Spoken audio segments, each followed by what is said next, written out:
आज में बच्चों से हंस रहा था, कल या परसों हंस रहा था कि ना एक भैंस होती है, मकान के पीछे बंधी होती है।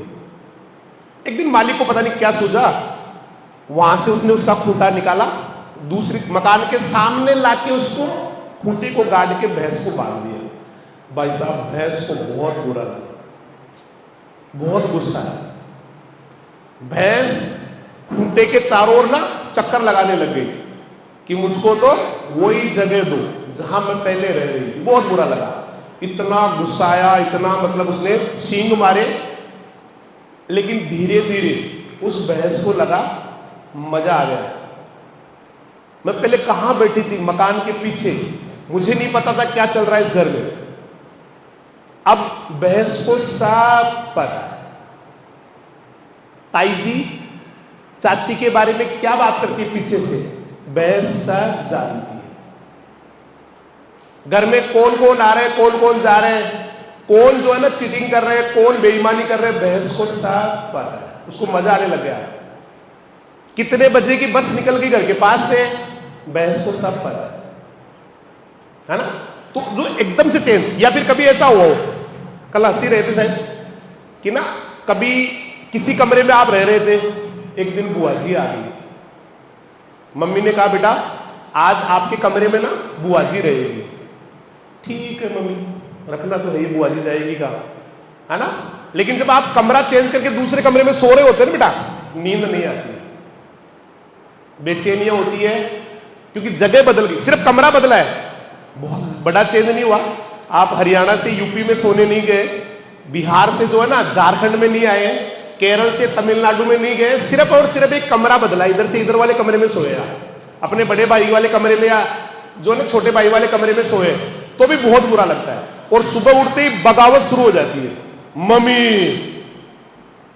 मैं अपने कमरे में सोऊंगा, बुआ जी जाने और आप जाने। एक कमरा बदलने पे इतना बुरा लगता है बेटा। यहां तो जगह बदल गई है। मैं झालावाड़ से पचकोडिया रहने आया हूं, मैं कोटा से पचकोडिया रहने आया हूं, मैं हरियाणा से रहने आया हूं। हरियाणा तक की बेटी है बेटा, बेटे हैं, एमपी के बच्चे और बच्ची है खूब सारे, आपके गुजरात से बेटे और बेटियां। तो ये जब जगह बदलती है ना बेटा, बहुत बुरा लगता है। लेकिन ये परिवर्तन, ये चेंज आपके लिए बेटा, आपके अच्छे के लिए। जो बच्चे घर बैठे हैं ना, और जो बच्चे हॉस्टल में निकल गए, आप अगर सर्वे करवाएंगे ना, स्टडी करवाएंगे, पता लगेगा आपको वो बच्चे कहां पहुंच गए जो हॉस्टल में रहते हैं। क्योंकि हॉस्टल केवल पढ़ाई नहीं सिखाता बेटा, हॉस्टल केवल इंटेलिजेंट नहीं बनाता, हॉस्टल केवल अंकों को बढ़ाता नहीं है, हॉस्टल केवल परसेंटेज नहीं बढ़ाता, जीवन जीना सिखाता है।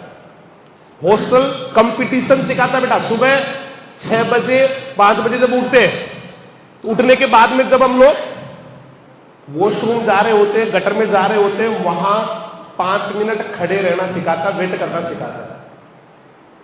दिन में जब सुबह जब नाश्ते के लिए लाइन लगती है, तो भी आदमी को धैर्य सिखाता है कि थोड़ा वेट कर, अभी आगे वाली लाइन चल रही है। खाने के लिए जाते दौड़ लगाना सिखाता है बेटा। क्लास में बैठते आगे बैठना सिखाता है।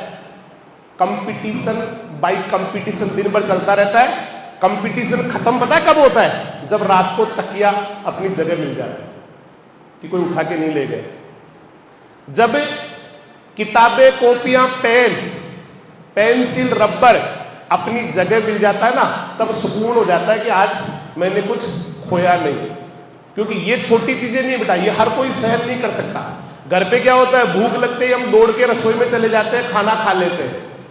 रोने की इच्छा होती है, दहाड़ दहाड़ के रो लेते हैं। कोई चीज मांगने की इच्छा होती है, जिद करके मांग लेते हैं।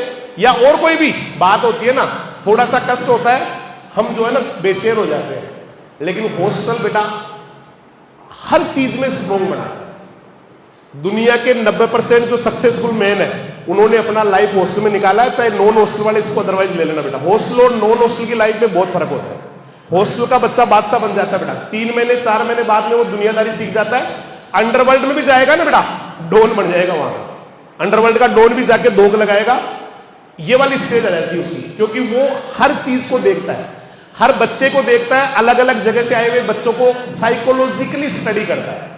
धीरे धीरे इतना मास्टर हो जाता है। वो छोटे छोटे बच्चे नहीं थे पिछली बार अभी वो मीना जी वाले 2, इतने पारंगत, इतने मास्टर हैं कि आप क्या बोलोगे वो पहले बता देंगे आप क्या बोलोगे, आपके हाव भाव को देख के। वो एक बच्चा 8वीं में था शायद, प्रिंस सर, ऐसे मैं एक एग्जाम्पल दिया, ज्यादातर बच्चे ऐसे ही है, वो केवल अगले की शक्ल देख के बता देंगे कि ये चाहता क्या है मेरे से।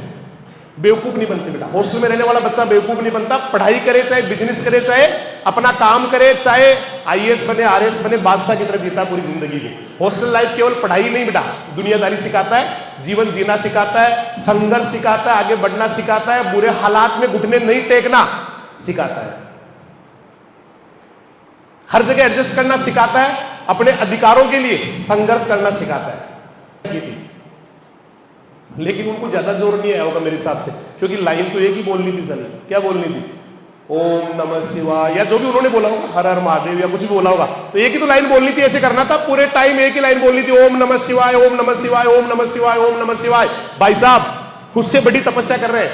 आपको फिजिक्स का इक्वेशन भी याद करना है, केमिस्ट्री की रिएक्शन भी याद करनी है, बायोलॉजी का रिप्रोडक्शन, रेस्पायरेशन, सर्कुलेशन याद करना है, सेल भी याद करनी है, जेनेटिक्स भी याद करनी है, एग्रीकल्चर में सारी जो क्रॉप्स है उनका सीड रेट भी याद करना है, मैथमेटिक्स के फॉर्मूले, मैथमेटिक्स की इक्वेशंस भी याद करनी है। अगर हिरण्यकश्यप को इतना दे दिया जाता ना, कितना याद करके दिखा दे, वो कहता मैं नहीं कर रहा तपस्या। एक ही लाइन बोलनी थी उसको, ओनली वन लाइन, ओम नमः शिवाय, ओम नमः शिवाय। हम अगर केवल ओम नमः शिवाय बोलनी हो तो मैं 15,000 साल तक तपस्या करने के लिए तैयार हूं। जोर नहीं आता, एक ही लाइन बोलनी। यहां तो भाई साहब मैंने कह रहा हूं, हर चैप्टर हर बार अलग लाइन याद करनी है, उसको बोलना है, उसको सीखना है, उसको पढ़ना है, उसके बाद में नए टीचर आने वो पढ़ना है। हिरण्यकश्यप की तपस्या आपके सामने कुछ नहीं बेटा, बहुत बड़ी तपस्या आपकी, भयंकर तपस्या है। और ये जो तपस्या है बेटा, साल, 2 साल, 4 साल, 5 साल, ज्यादा नहीं है, ज्यादा नहीं है। जो बच्चा 11वीं में पढ़ रहा है उसकी मैक्सिमम 6 या 7 साल। जो बच्चा 12th में पढ़ रहा है उनका 1 साल कम हो जाएगा बेटा। जो बच्चा 12th के बाद टारगेट वाली तैयारी कर रहा है वो 4 साल मिनिमम है, 5 या 6 साल मैक्सिमम है। इतनी तपस्या करने के बाद में बच्ची भी जो 80 या 90 साल की जिंदगी है, बादशाह की तरह जीता है बेटा, योद्धा की तरह जीता है। किसी के आगे हाथ नहीं फैलाता, लाचारी नहीं दिखाता, कभी किसी के आगे जो है ना बेटा झुकता नहीं है, योद्धाओं की तरह जीता है। अगर अगले 5 या 6 साल में आपने अपने आप को आइसोलेट करके, अपने आप को दुनिया से अलग थलग करके, मोबाइल को छोड़ के, व्हाट्सएप को बंद करके, अपना जो है ना इंस्टाग्राम अकाउंट डिलीट करके और पूरी ताकत से अगले 5 या 6 साल में तैयारी करते हैं बेटा, पढ़ते हैं, तो you will be the greatest warrior of the world. अगले 7 साल बाद में आप दुनिया के सबसे बड़े योद्धा बन जाएंगे बेटा। एक गाड़ी आगे चलती है, एक गाड़ी कभी आपने देखा, प्रशासक शब्द सुना, एडमिनिस्ट्रेटिव बेटा, अपने आप को आइसोलेट करते, 2-2, 3-3 साल तक कमरे में बंद कर लेते हैं। मम्मी पापा से बात किए हुए कई सौ साल निकल जाते, कई सौ मतलब कई साल निकल जाते, माफी चाहूंगा, कई साल निकल जाते बेटा। पापा से बात किए हुए 6-6 महीने, 5-5 महीने, 12-12 महीने निकल जाते हैं। मम्मा से बात किए हुए मम्मा का चेहरा दिखे हुए 2-2 साल निकल जाते हैं। लेकिन जब वो निकलते ना बेटा तो बादशाह की तरह निकलते हैं। लोग जयकारे करते हैं, एक गाड़ी पुलिस की आगे चलती है, गाड़ी पीछे चलती है। जितने बड़े कमरे में आप लोग पढ़ रहे होते, इतना बड़ा उनका वॉशरूम होता है बेटा, सरकार से मिला हुआ। इतना बड़ा तो बाथरूम होता है जितने बड़े कमरे में आप पढ़ रहे हैं। जितनी बड़ी बिल्डिंग में हम लोग पढ़ रहे हैं ना, इतना बड़ा उसका रेजिडेंस होता है कलेक्टर का, इतना बड़ा सरकार उसको रेजिडेंस देती है। लोग बाहर लाइन लगा के बैठे होते हैं कि साहब उठेंगे तो बात करनी है, हमें उनको अपनी बात रखनी है। क्या जिंदगी होती है, क्या लाइफ होती है। लाल बत्ती की गाड़ी में निकल रहे होते, जिस गली में से, जिस कस्बे में से, जिस शहर में से निकलते हैं बेटा, लोगों की सांसें थम जाती है, लोग अपनी सांसें रोक लेते हैं। कलेक्टर साहब जा रहे हैं, आप जैसे ही साधारण होते हैं बेटा, कोई बहुत बड़े अलग से जन्म नहीं होता उनका, कोई अलग से गिरे नहीं होते। 45, 46, 49 वाले भी बादशाह बनते हैं, खूब बनते हैं।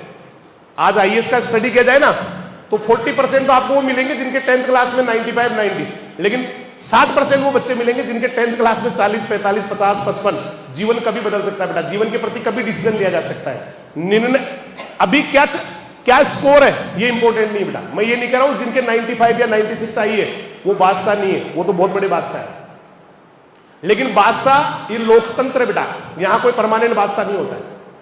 आप 97, 98 लेके बांधते भाई मैं बहुत बड़ा आदमी हो गया, गलत सोच रहे आप। यहां बहुत बड़ा उथल पुथल है, ये लोकतंत्र है। यहां बादशाह नीचे गिरते हैं और जो नीचे वाले तबके के लोग हैं वो बादशाह बनते हैं बेटा। चेंज होता रहता है, ये लोकतंत्र यहां बदलते रहते हैं। बादशाह बनने के बाद भी आदमी को बहुत संघर्ष और बहुत मेहनत करना होता है, बहुत तपस्या करनी होती है, तब वो बादशाह रहता है। 98 लाने के बाद में 98 99 को मेंटेन करना होता है बेटा, लेकिन 40 वाला भी 98 पे पहुंचता है, क्योंकि यह स्थायी कुछ नहीं है, कुछ भी स्थायी नहीं है। आप चाहे काम कर रहे हो, बिजनेस कर रहे हो, जब तक आप में दम है बेटा, आप में हिम्मत है, आप में, तब तक आप वो है। लेकिन अगर आप आईएएस बन जाते हो ना बेटा, फिर बादशाह है। उसके बाद बादशाह चाहे आपके 10वीं में 40 थी, 42 थी, 45 थी, 56 थी, लेकिन एक बार अगर आप आईएएस बन गए, आरएएस बन गए ना बेटा, साइंटिस्ट बन गए, प्रोफेसर, फिर बादशाह है, फिर बादशाह बेटा। फिर तो जन्मजात बादशाह, मतलब जब तक रहेंगे ना धरती पे तब तक बादशाह है, नौकरी से रिटायर्ड होने के बाद भी बादशाह है। तो ये जो समय है बेटा, ये अपने आप को संभालने का, मैंने बहुत बार कहा है, अपने आप को बहुत अंदर बारूद भरने का बेटा, अपने आप को योद्धा बनाने का समय, अपने आप को बहुत हिम्मत देने का समय है।